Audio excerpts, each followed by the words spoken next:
All right, welcome to episode number 15 of the Jake Blanchard podcast. Before we dive in today, I want to give a shout out to Fellowship brand grooming products. Recently I tried Purity, put that in my beard. The beard oil smells good, makes my beard nice and soft.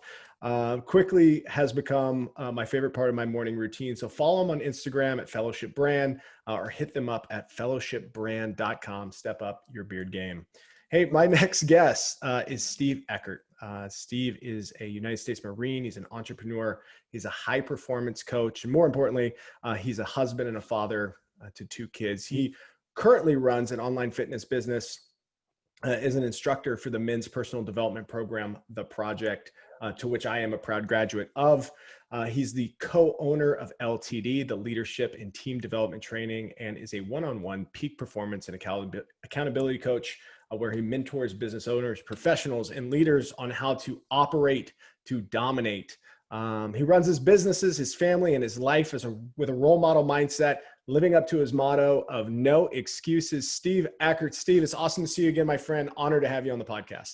What's up, Freak? Thanks for having me. First, before we even get started, I want to ask you, the product that you just had for the sponsor, I don't think they could do much for me here, but will it work on the hair on my back? Because I let that grow out like a mother. You're going to have to buy quite a bit of it, Steve. But yeah, absolutely. I think it can help you with the carpet back there. Awesome. That's awesome, man. And I assume you're taking this call from California today. How are things going out there? How's the family? How's the kids? It's awesome. We love in California. Been here about a year and a half, and we think of all the bullshit and the politics and all that other stuff as just the price you pay to have the sun and the palm trees, and we're willing to trade it off. Oh, I hear that, man, for sure.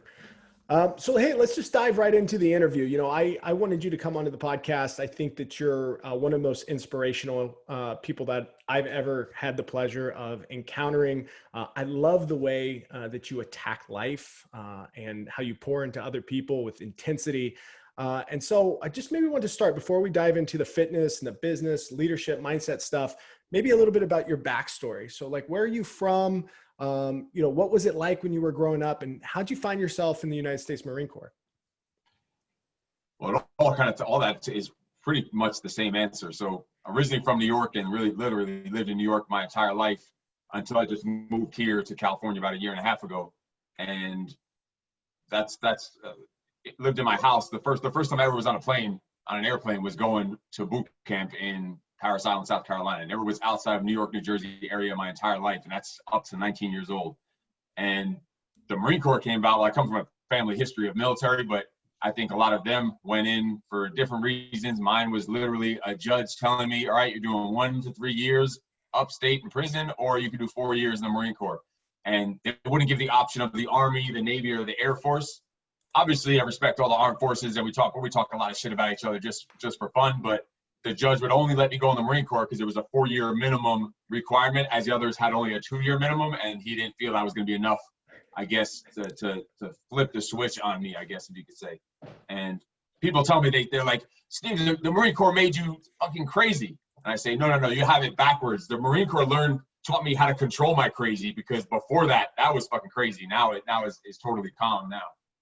It's hard to imagine, but I'll take your word for it.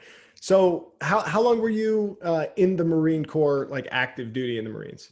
Yeah, the Marines make you do a 4-year minimum active duty, but an 8-year minimum contract. So you're still on what's called inactive reserve.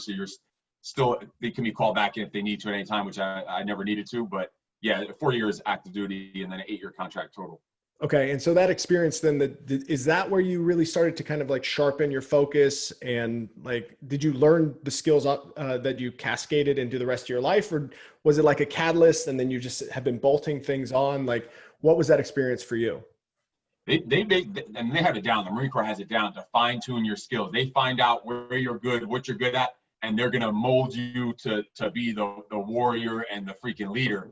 So some of those abilities and traits I've had, I think, since I was a kid, but you don't know how to harness them. I was winging that shit straight on my own and living, a wild life pretty much. So the Marine Corps took those traits that they saw in you, and they have it down to a freaking science to transform you into just a solid leader with morals and ethics and living according to the core values. So yeah, they take the savage and they add in the civilized part, actually, which people don't realize that. Like, they think the Marines are just all these wild, crazy, freaking animals, but like the uniforms, the way that your rack has to be made, your bed has to be made every day, like literally to the to the specific angle the sheets have to be folded at, like specific. If it's 1 degree off, it's a problem. So the attention to detail they teach you, the leadership, the communication, the teamwork, and overall the pride in yourself, how to lead yourself so that you can lead other people. So that's the things that they taught. Well, that's awesome. So did you discover then fitness, like physical fitness and like an enjoyment for working out? Did you discover that in the Marines, or did you figure that out afterwards?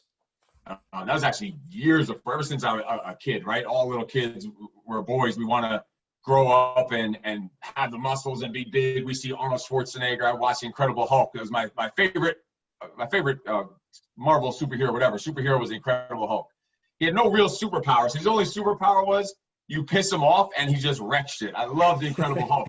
So of course we want to get big and massive and all these muscles. So I would try to work out even when I was a little kid, and even try to do some boxing. But my parents they never bought me anything. Literally never anything. No real exercise equipment. No real much toys or anything. So I literally took a mattress, an old nasty like pissy mattress, and tied it around with a bunch of ropes around like a bedpost, and would use that as a punching bag just to get a workout in and punch as a kid. And when my father would piss me off, I'd go up there and just beat the shit out of this pissy mattress with like metal rusty springs sticking out of it. Good times. I never even thought about that. So that's the first time I think I've ever even talked about it or thought about it since then. It just popped in my head when you asked that. I don't know how that came up, but whatever. Wow, that's wild, man. So you had this, like, you knew that you had to get energy out of your body from a very early age, and obviously kind of coveting some of those traditional aesthetics of fitness aesthetics, being built, ready to rock and roll. You go through the Marines, and then you're coming out of the back end of that. And is that when you decided to open up a gym, or what was the process for you to kind of start going down the path of entrepreneurship? Right. So even before the Marines a little bit, like I quit my job it took me 8 months to get into the Marine Corps just because of the whatever record I had and different things with the law. So it took a while to get in. 8 months. I actually quit my job probably at least 6 to 7 months before I went in, and I just trained my ass off. And then in the Marine Corps, as you start working up, one of the number one things people don't realize about the Marine Corps, like our leadership objectives is, number one is mission accomplishment. Number two is troop welfare. But a hidden leadership objective, which it's all really about, which makes the Marine Corps like just solid across the board, is your job is always to create future leaders. So the second, from day one, they're building you into a leader. Like your day one in boot camp, they're already starting to give you the mind frame of a leader, because that's a force multiplier. You can have a small force and you can fight a massive enemy if you're all thinking as leaders, all operating as leaders, where you can make your own decisions and all that stuff. So that was kind of the way it was in the Marine Corps. So as you're in there, only a few months in, you're already starting to be leading other men. And now you're in a year, 2 years, going up in rank. Now you're leading sometimes dozens of men, eventually hundreds of men. And you're 20 years old, 21 years old, and you're in charge of hundreds of men who possibly could go to war and die one day. So that's a heavy fucking responsibility on a 21-year-old, a 22-year-old. I got out at 23. So just think about, like, there's a lot of pressure on you. So you learn leadership at such a young age, and it's awesome. And once you're out in the Fleet Marine Corps, unfortunately, some guys start slipping up on their health and fitness. Now, if guys aren't getting optimal results on their physical fitness tests and they're not looking sharp in their uniform, they're not going to go and fuck with that guy. They're going to go fuck with who's in charge there. So if it's me and my men aren't up to the standards that they think that they should be at, they're coming to me. So I actually went and got certified as a personal trainer while I was in the Marines, specific just to train the subordinate Marines of me, to get them to just do better on their physical fitness tests. And I started getting into it and completely bought into it. And I said, you know what, this is what I'm going to do when I get out of the Marine Corps. And we went from there. So then you started training at other gyms for a while. Is that kind of the path there? And then what led you to open up your own? Yeah, I was at a gym for a few years, just learning, getting some mentors, learning how the mentors in both the fitness space, but in the business space, learning how to really do things. And then I started off on my own. I decided, you know what, I had big hopes and dreams ever since a kid. thinking about how you're going to make the millions of dollars. Of course, you want to make the millions of dollars. You want to impact millions of people. And it's just not going to happen being an employee at a gym. So I just literally one day quit the gym completely. It really happened because I was the top trainer in the gym for a couple of years. And I forget what happened that you have health insurance. I never use health insurance. I never go to doctors. I hate doctors, whatever. I hate a lot of people, but they're one of the people that I hate. So one day I didn't hit the same numbers that I hit off in a 2-week pay period. And automatically they cut your pay rate down. They cut your medical, all these like bullshit corporate stuff, because it was a big box gym, like one of those big name gyms. And it's like, they didn't give a shit what you did for them in the past, the millions of dollars you made them in the past. They just cut your rate down of pay immediately. One time you didn't hit it. I was like, you know what? Fuck that. Like the day that I saw that, literally walked out, quit that day, left, and said, I'm just going to go do my own thing. And I started training out of my car with one pair of rusty dumbbells and a stability ball, and did that for about a couple of years, probably 2 years, literally driving all over from New York City to Westchester County, Rockland County, New Jersey, doing 16, 18-hour days, just doing in-home training, building up my own business reputation, my business skills, sales skills. Started studying more about business, not just about fitness and nutrition, to learn how to run a business, and then eventually opened up an actual, brick and mortar studio in New York with it wasn't my wife then. We did things a little backwards in our relationship. We first moved in together, me and my now wife, the Russian. We moved in together first, then we opened up a business, then we had a kid, then we got married. So figure, like, if you could do all that shit, then you can get married. See, people have it fucked up. They go get married, and then they have the kid and move in together and start the business. Then they realize, wait a minute, I'm living with this person. I fucking hate them. I don't want to have kids. These kids are annoying. And I definitely can't run a business with you because I can't stand you at home. How am I going to work with you? So we said, you know what? We're going to do this the right way. We're going to get married after we realize that we're not going to fucking kill each other. I love that, man. I've never thought of it that way, but surprisingly, that makes a lot of sense. Yeah, how can you, like, people they won't even move in with each other until after they get married. Nowadays, maybe it's different. I don't know. This is a while ago, but how do you even know? Like, you might find out some shit you didn't know before. Like, maybe that person's feet stink. I don't know. Like, you don't even want to. So we did a little bit different. Yeah, my wife and I, when we moved in together, we lived together for about 5 years before we ended up getting married. So I understand that sentiment for sure. Oh, so you were just like stalling her and. Like I told my wife that when we did get engaged, I told her after, like, because we maybe got married a couple years after. I said that ring was just to hold you off for a couple of years, just to make sure. That was it. Because once you give them that ring, then they're all like, fine, they're okay. You could go off for another 2-3 years with that bullshit. Yeah, we were engaged for almost 2 years. It was 18 months. Yeah, I could tell when you said you lived together for 5 years, you were pulling the same shit I was. I smelled that from a mile away. That's funny, man. Hey, let's transition over to mindset. So, obviously one of the reasons I wanted to have you on is that, and I said it earlier in the podcast, like, you're one of the most consistent people that I've ever met in my life. And when it comes to, if somebody were to ask me to make a list of people who practice what they preach, you've got to be on the top of the list of people who do what you say. Like, your motto, no excuses. Like, you really don't believe in excuses. I've been around you about 5 or 6 times in the last 18 months. You're really no bullshit there. How do you stay focused in, like, executing like that? Because I think all of our defaults tend to be, go for the, lack of discipline around either food or laziness or making excuses. I mean, that's kind of default operating system for most people. Like, what is it that you're doing that allows you to just be so consistent and so intense about being consistent? There's probably a few things, and we were talking about the childhood before, right? So when I was a kid, I grew up with, and my parents are still married to this day. They've been married, I don't know, 103 years or something, because they're old people.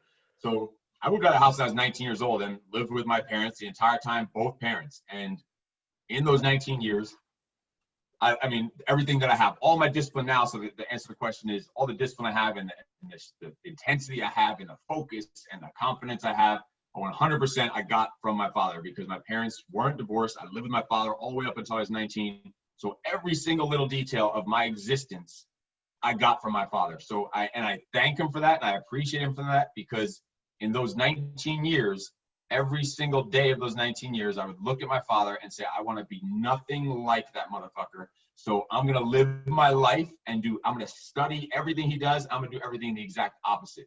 and now I have kids and a son, especially. I can't imagine my kids looking at me the same way that I looked at my father. Like, to think that would just make you want to bash your head against a fucking wall, to think of my kids looking at me the way I looked at my father. So that's the easy answer is to I call it breaking the cycle. Everyone's family, and you've seen it, and a lot of the men we've come across in the project, and you came back and were a junior instructor to the project. Yep.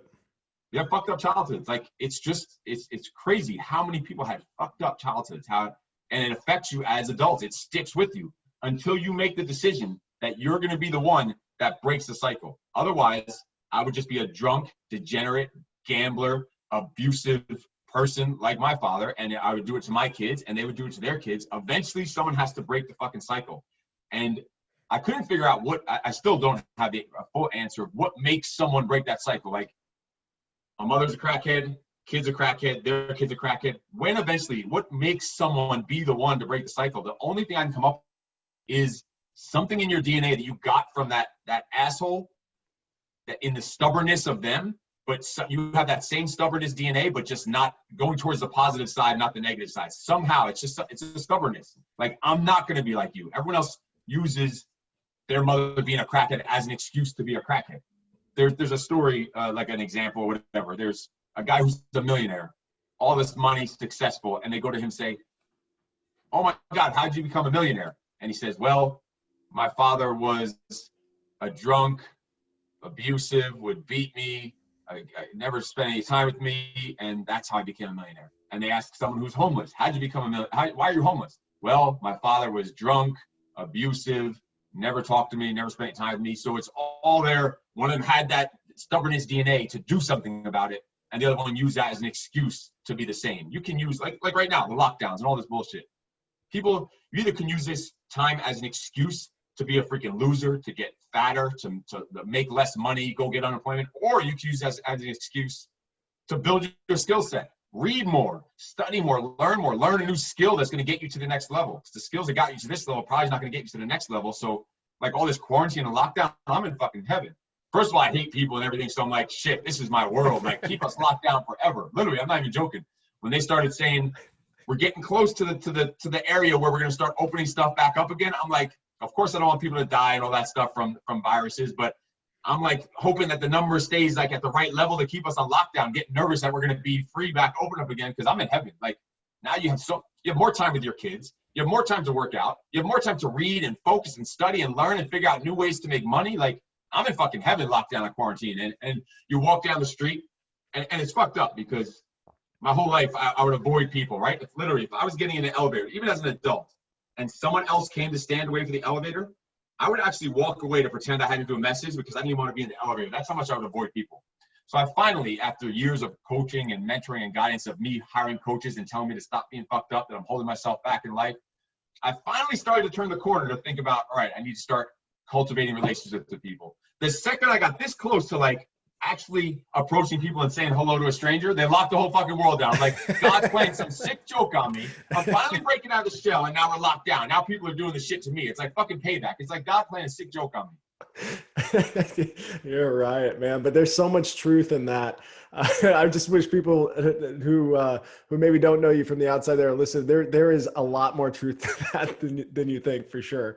But definitely some funny lines of thinking there as well.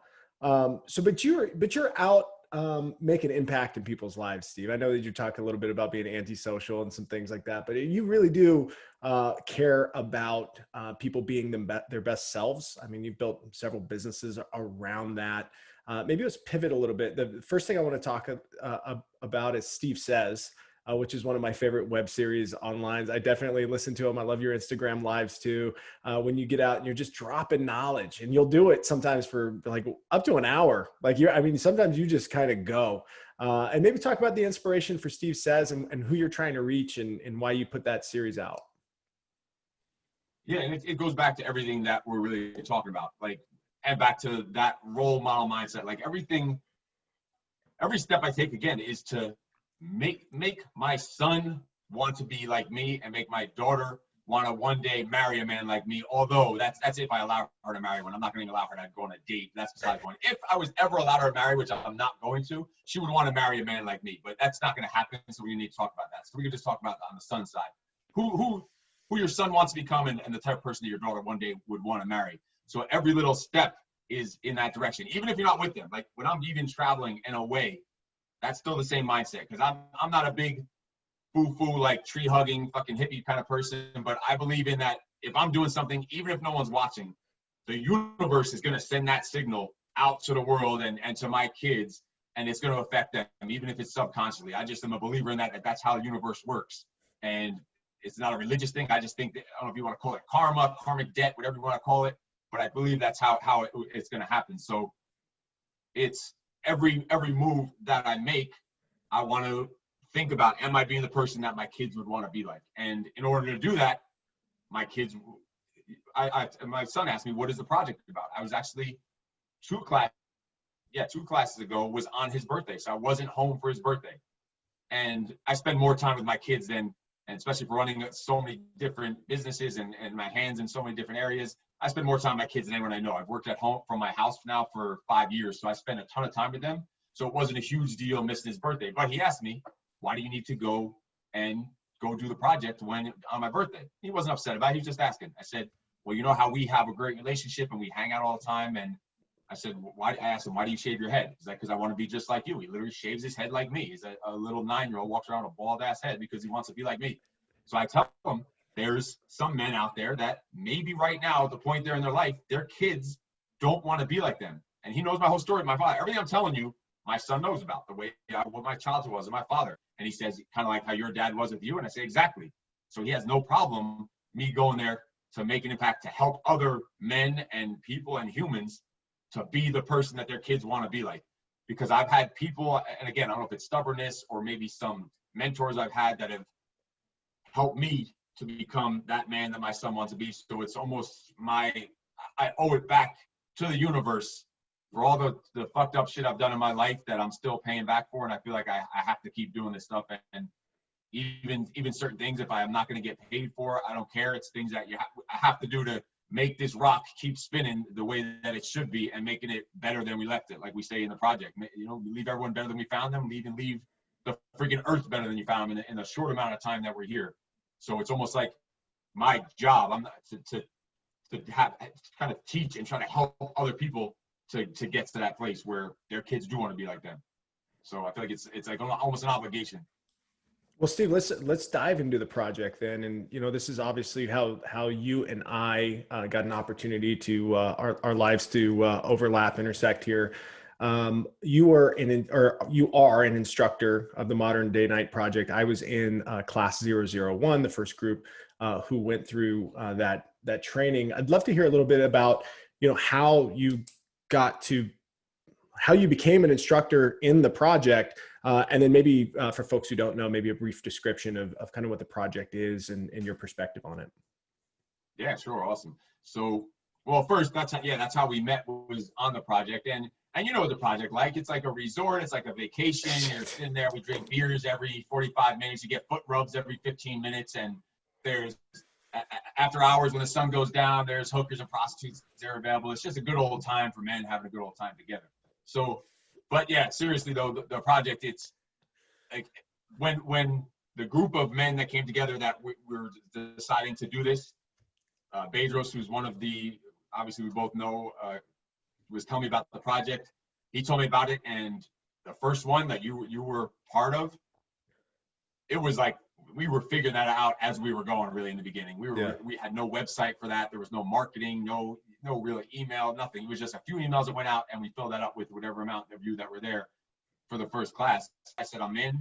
You don't even have to pay me, and I ended up getting paid just a little bit for that first class, but I was willing to do it for free just because of what it stands for, what it's about, the meaning of it, about making men better husbands, better fathers, better brothers, better sons, better leaders, and just better men in general. And again, it goes back to, I look at the relationship I have with my kids, and I appreciate it more than anything in the world. And I know I have to keep giving it back if I want to keep that. Like that's just, and they know that, they see it, and they appreciate that. And it's going to make them do the same thing. So it's creating future leaders. It's one of the things I told you, they taught us in the Marine Corps is now, not only am I going to impact the few people that I'm going to impact in my life, whatever that amount of people it is, but now by these two little freak show kids, by turning them into future leaders, they are such little badasses. They're going to be 1,000 times better at everything in the world than I ever was. So they're going to impact so many more people than me throughout their lives. Like,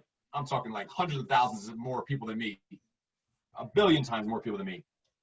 And so that's a force multiplier. By creating them as future leaders, it's just continuing to spread and spread and spread. And then everyone they impact, it just goes down the line. So that's why it was a huge thing to get involved with the project. And as instructors, we get more out of the project than even the candidates do. We get just as much or more out of it as they do. We're learning new things every single time, learning how to be better leaders, better communicators, learning how to build and develop leaders better. It's a privilege for us to be able to do it. And we appreciate people like you coming through that actually trust us with that and make it happen. And really to break down what it is, it's really it's a 75-hour, runs over about 4 days. It's a fully immersive physical, mental, and emotional experience, really for men only, where you're getting a chance to live and train and learn with myself, who's a United States Marine and entrepreneur, with a Navy SEAL, with a SWAT officer, with a martial arts expert, with a massive business empire builder, basically where you're learning to what we call kill the inner bitch and unleash the beast, whether it's dormant or not inside every man, it's there, unleashing that beast.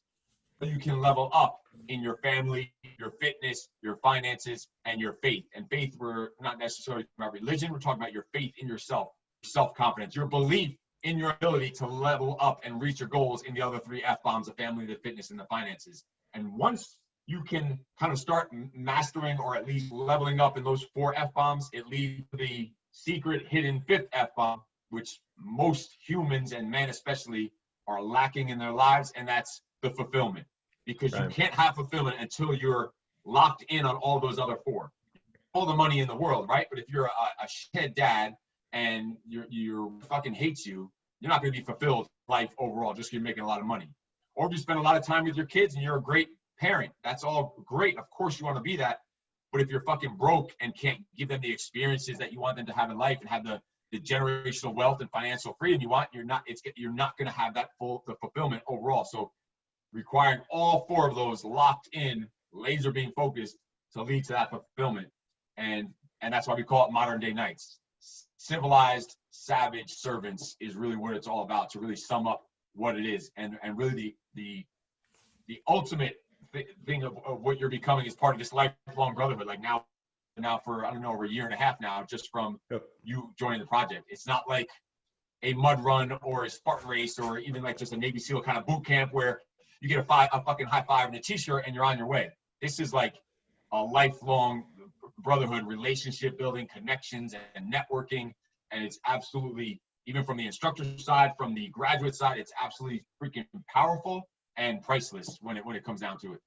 Yeah, absolutely. I agree 100% with everything that you're saying there. I'd love to hear your description of it as well. I think it's spot on. And, just a, quick endorsement from my standpoint. I mean, I went through it July of 2019. And the past 18 months of my life have been the best 18 months of my life. I've really been able to narrow in my focus, really focus on what's important, put a lot of time and effort back into my family. And then that network that you're talking about, the relationships and, just being around like-minded individuals who are always trying to level up and push each other.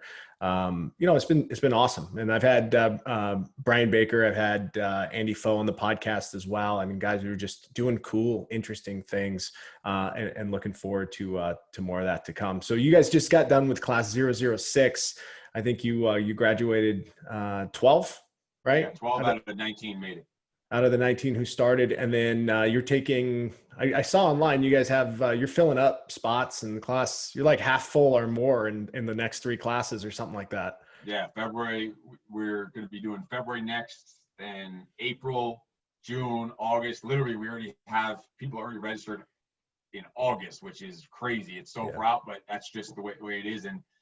And really, it's crazy. We're having our biggest classes at the highest price point because we keep upgrading the level of service and what we're really providing for them. It's a massive event now that we're putting on for these men. It's huge. But think about it. During the time when everyone's bitching and moaning and crying, and businesses are shutting down, lockdowns, unemployment rates are through the roof, but yet we're still able to fill up these classes. 19, that was the largest class we've ever had, at the highest price point each, $12,000 each, which it's almost doubled in amount of what we charged in the beginning pretty much. And it's a bigger class than ever during this time of viruses and fucking riots and all this other presidential, whatever, all this other crap that's in the news. Because I think this is the first time in most people's lives, like during this lockdown and quarantine, that people were able to sit down at home and actually have a moment of stillness in their head, because they were forced to by the government to sit at home, and they went in either one of two directions. And they used that as a time to realize, you know what, I really hate my fucking life. I'm not living up to my true potential. I have zero fulfillment. I'm a loser husband. I'm a loser father. I'm fat. I'm out of shape, whatever it is. And they either decided to make excuses to be that way, or decided to freaking do something about it. And they're willing to do whatever it takes. And sure, $12,000 is a decent amount for some people, but there are guys in there. We had a 21-year-old active duty Navy sailor just come through and graduate, and he's paying the same price as everyone else. And let me tell you, military pay, you don't make that much freaking money. He figured it out because he knew this is something he needed just to take his entire leadership and game and mindset to a next level at 21 years old. Because then we'll get 40-something-year-old men that are in sales for 20 years and say they can't even pay for a $3,000 deposit. And guys like that, it fucking pisses me off. And if someone gets offended by it, then they should get offended by this. But if you're 40-something years old, you've been in your industry for 20-something years, and you're telling me you have to wait 5 or 6 months to come up with a $3,000 deposit, that fact that you can't pay is the exact reason why you fucking need to do something like this. Because how are you in business? How are you a salesman for 20 years and you don't have $3,000? I know times are hard. I don't want to hear it. It's bullshit. First of all, I feel sorry for your family. And just as much, I feel sorry for the fucking company you work for. That you're there for 20 years. You must not be selling shit if you can't even put a $3,000 deposit, which is the exact reason why whatever the fuck you're doing is not working. You need to beg, borrow, and steal and do whatever the fuck you gotta do. Sell your ass on the street if you have to come up with money to change your damn life. Yeah. Because I can't stand it when I get these grown-ass men groveling on the phone to me about money and expensive, but then yet I'll get a 21-year-old kid in active duty in the military, and we don't make shit in the military. You make a couple $1,000s a month. And he figured out how to do it, how to prioritize, how to save some money up month after month and put in installments and payments and come in. He fucking killed it. Awesome dude. And that the place that kid is going at, and he's now only at 21 years old. Well, he'll be signing all of our checks one day. That's so cool to hear, man. So we touch on the project, and obviously there'll be some links. So if you're listening to the podcast, just go down in the link section. You can follow the mdkproject.com. You can also go to jakeblanchard.com/aboutjake. And then I've got a little blurb I've written about the project and a link that'll take you to all the information that you need as well around the project. So look for that in the link section. But also really interested to hear you talk about LTD. You and I had a chance to get together in July, heard about some of the cool kind of more corporate side of the house, some training and development that you're doing there. Would love for you to unpack that, because it's, it seems extremely interesting, and it seems like communication and team building is, a skill set that a lot of organizations have an appetite for, especially right now with kind of remote distance of folks working and whatnot. So what is LTD? Well, LTD stands for Leadership and Team Development Training. And it's basically exactly that. It's for companies, for their teams, and really the way it came about is one of the graduates of the project is tied to that. That's why it's kind of almost like a sister company of the project. It's a more business oriented, team employee side oriented, less violent version of the project, if you think about it. And it came about by actually one of the graduates from the project. He graduated the project, and it might have even been it was either class 1 or class 002. And I have follow-up calls with them on the phone. We always stay connected. So we're on a phone call, and he's like, you know what? I came back from the project, and I'm seeing things at such a different perspective. And all the people around me, it feels like they're moving in slow motion, because now he's locked on. He's laser beam focused. He's on a whole different fucking level after having the attention to detail he learned in the project, the leadership, and attacking the hill and all these different things in this new mindset. Literally all this within 4 days, completely, shifted a whole different trajectory in his life. So now he's got a business, and all of his employees, he feels like they're not living up now to his high standards of expectation, right? Like how we say in the project, just tremendous attention to detail, high standards of expectations. They're not living up to it. And he doesn't even know what to do about it. He can't even stand to be around them. And so he's like, I wish I could put them all through the project. I wish you can come out here and like whip them into shape. And we're like, you know what? That's a whole separate business we could do here. We could set up. So we actually go out there now. We travel to them. Well, now with the restrictions, whatever, we're doing it virtually, but we would travel to them and we run them through evolutions depending on what some of their weak spots are. We do a long interview process ahead of time with the CEO or the owner of management to see what areas they need the most training and guidance in. And myself and Navy SEAL partner Ray Care, we go out there and we run them through evolutions, not some physical stuff. Really, it's completely customizable to help them work as better leaders, better communicators, better problem solvers, better critical thinkers, decision makers, because they need.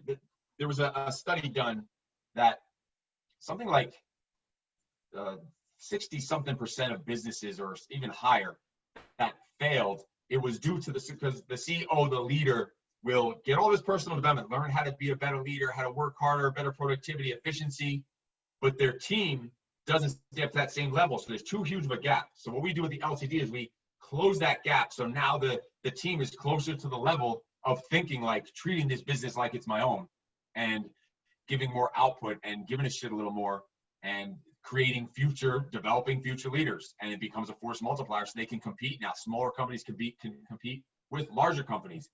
And since then, we've then done some online, which has worked just as well. We've had some tremendous results with doing it also online, virtually, like this on Zoom, where we have their entire team there and we run them through different parts of the course. Obviously, the physical stuff we can't do, but some are even still willing to have people out there, and we're still willing to fly because I'm not afraid of a little cold, or I feel like my immune system is strong enough because I don't eat fucking McDonald's and Cheetos and all that stuff. And because that stuff is essential, right? And gyms and fitness and all that stuff is horrible, and that's where you're going to get sick. We're going down a whole different side, but I don't wear the face diaper. I've worn the face diaper like 6 times, and it was only when I was on the planes because they literally won't put you on. I didn't need a bunch of freaking fat air marshals jumping on me and hog tying me on the plane. So the only times I wear the face diaper is actually on the flight. Like not even in the airport. It's all bullshit. Whatever. We don't need to get into all this. It's even bullshit in the airport. I've never put a face diaper on even in an airport. It's all bullshit. I might be the only one there. People give me dirty looks, but that's fine. I'm trying to boost my immune system. So I almost want to purposely get it just to show that if you're healthy and fit, you can overcome it, and just like your immune system can deal with it, because a huge part of it is the immune system. So I want to almost like inject myself with some Corona just to see what it's like. God, Steve, you're so intense, man. that's wild. Yeah. So in that same vein, like let's talk about, like, as you know, we kind of went down a tangent here from the leadership. Yeah, so I don't even remember what the fuck we were talking about. We're talking about leadership and team development. We talked about a lot of these opportunities from a corporate standpoint, some of the constraints about flying back and forth. But you know, as we're still talking about like healthy immune systems and working out and whatnot, like, hey, you're working out every day, right? And you're doing it in your driveway. You're driving I don't know if you're driving your neighbors crazy, but I see some videos online of people just running up hills and carrying all kinds of. Oh, they hate us. But you know what? Yeah, they hate us, and they say they'll say they don't have time to exercise, or it's too expensive to hire a trainer or a coach or whatever it is.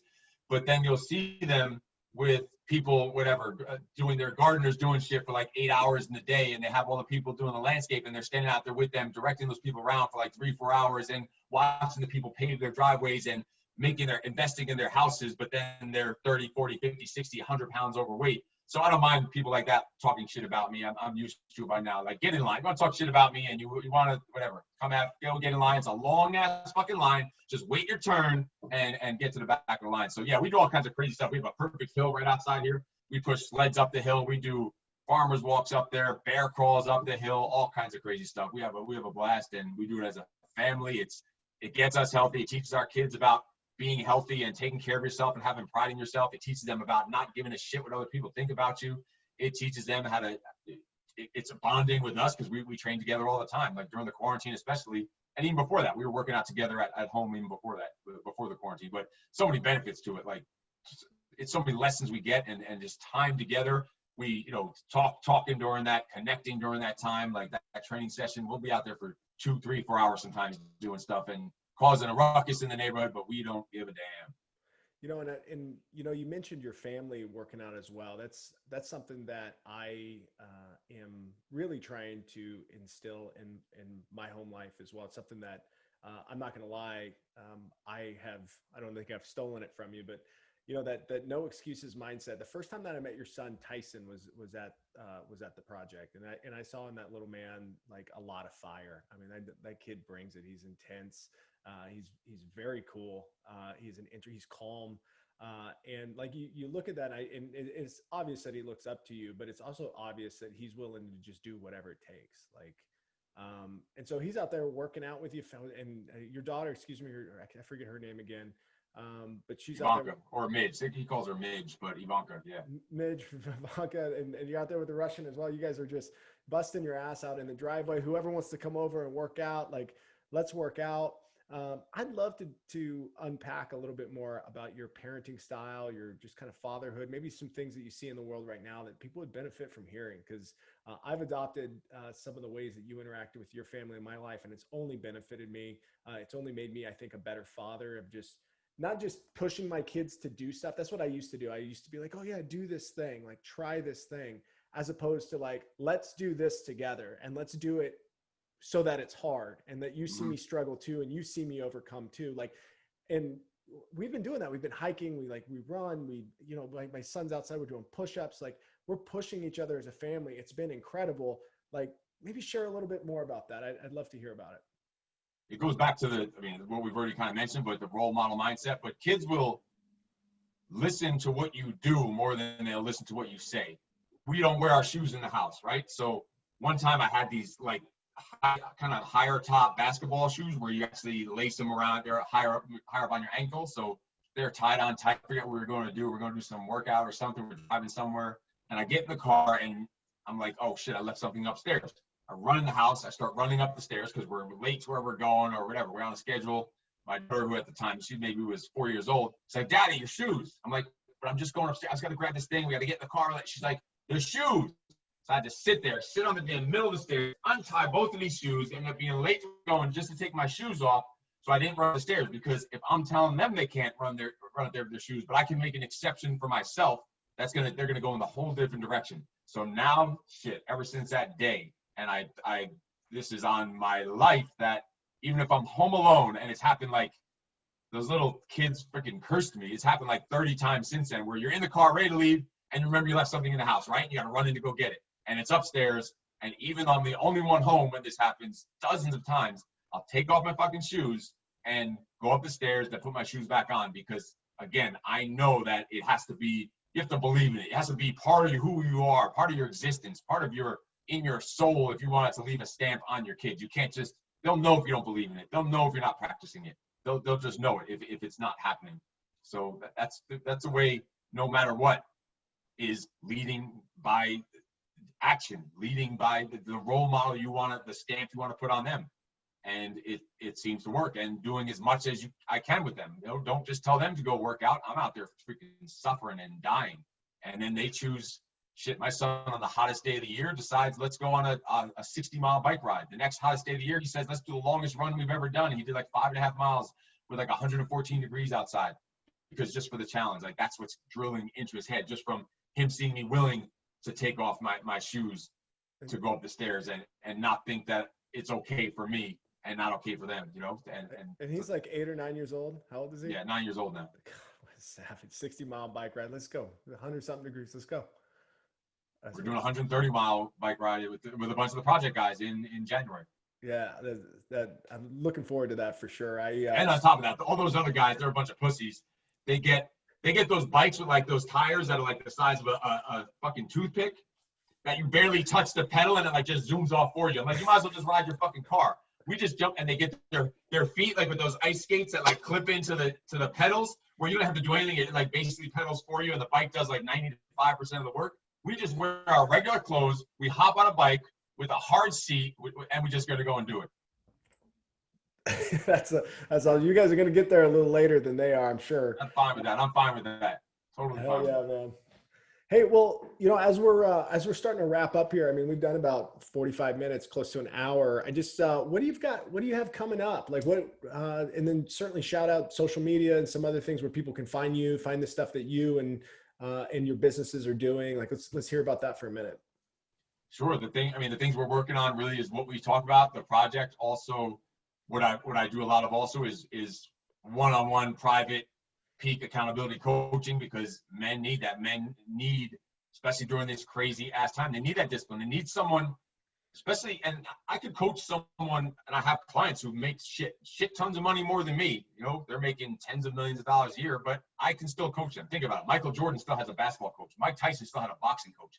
You need someone who's not going to be one of your yes men that's just going to kiss your ass and let you do everything. Those guys need someone that's going to lock them up and put them in their place and call them out on their bullshit and stop letting them get away with shit that they know they shouldn't be in their life. And because they're doing a disservice to their own companies, they're doing a disservice to their families, their kids.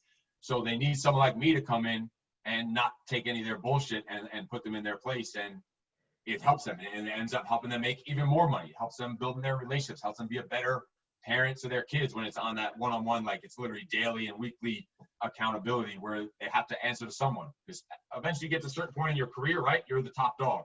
You have no one to answer to. That's when you start losing it. If you're the toughest guy in the room, the smartest guy in the room, you're going to start fading. You're going to start getting complacent, and we know complacency kills.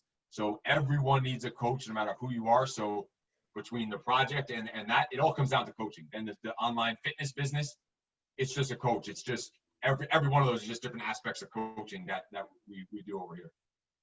Well, hell yeah, my man. Thank you so much for agreeing to come on to the podcast. It's an honor to have you on. I know that you've impacted my life in just a really positive way, man. And one, as an instructor from the project, and two, as a friend over the last 18 months, being able to just reach out. The F word. You just call me the F word. Yeah. Well, I never had one of those before. I never had one of them before. So you're my first official friend. Well, that's from my side looking over, right? I mean, but you can't lie. You sent me a text maybe about 2 or 3 months ago. You're like, "Hey, how you doing?" I consider that pretty friendly, Steve. I'm not gonna lie. I must have been drunk texting or something, even though I don't drink. That's fun, man. Hey, I hope people take the time to definitely follow you on social and find out a little bit more about what you are up to and the way that you're impacting lives. Seriously, man, it was an honor to have you come on the podcast. Looking forward to our next discussion and looking forward to seeing you next time I'm in Southern Cal. Awesome. Looking forward to seeing you soon. And thanks for having me on. It was fun. And let me know if you need anything else. All right. Cheers, brother.